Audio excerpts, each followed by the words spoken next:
Pemirsa, kita akan lihat kabar berikutnya. Narasi Pilpres satu putaran terus digaungkan pasangan calon dan juga tim pemenangan dengan dasar prediksi dari hasil penelitian lembaga survei.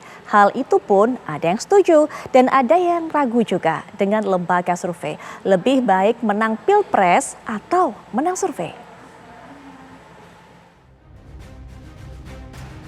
Kurang 3 bulan lagi pelaksanaan Pilpres 2024 digelar. Aneka kampanye tim pasangan Capres dan Cawapres terus berjalan menjual gagasan hingga melempar isu Pilpres satu putaran.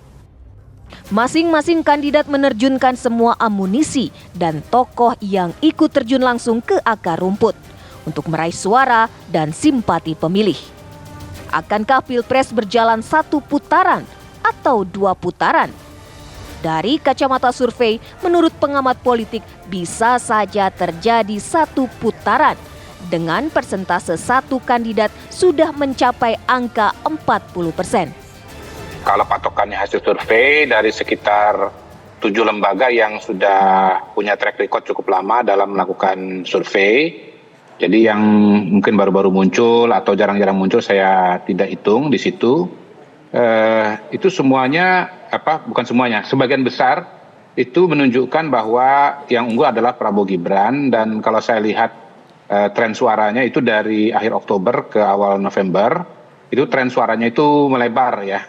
Prabowo naik, lalu kemudian Ganjar kecenderungannya turun, dan beberapa survei menemukan ada tren Anies naik agak sedikit ya. Nah, apakah kemudian tren ini akan bisa tembus angka 50%?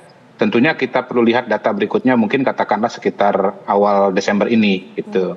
Tetapi kalau ditanya apakah ada potensi satu putaran atau tidak, hemat saya potensi itu ada, karena beberapa survei menunjukkan angka mereka sudah di angka 40. Partai pengusung Prabowo Gibran merasa optimis dengan survei yang selama ini beredar. Kebanyakan lembaga survei menunjukkan angka presentasi Prabowo Gibran berada duduk di klasemen paling atas dibanding dua kandidat lainnya. Kalau kita melihat fakta ya survei di beberapa bulan belakangan ini, saya pikir progresivitas ya pertumbuhan elektabilitasnya Pak Prabowo dan Mbak Gibran itu kan yang paling spektakuler. Kita tahu kan sebelum pendaftaran itu kita selalu ada di margin of error. Kita unggul tetapi disebut masih dalam batas margin of error. Misalnya antara 34 ke 33 ya di yang berikutnya. Tetapi setelah pendaftaran makin ke sini, bahkan sekarang kalau nggak salah udah diunggulnya sekitar 11% rata-rata. Itu 4 kali margin of error. Dan tentu kita ada waktu kampanye 70 hari ke depan yang pasti bisa akan dimaksimalkan. Kita masyarakat publik bisa mengeksplorasi gagasan-gagasan Pak Prabowo, gagasan-gagasan Mas Gibran ya.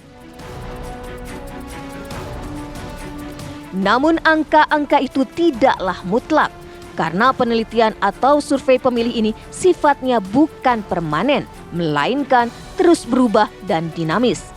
Sehingga banyak kemungkinan yang terjadi. Suasana ini bukan ruang kosong, ada pergerakan dan usaha di dalamnya. Perlu dipahami ada banyak kemungkinan dan masih sangat cair.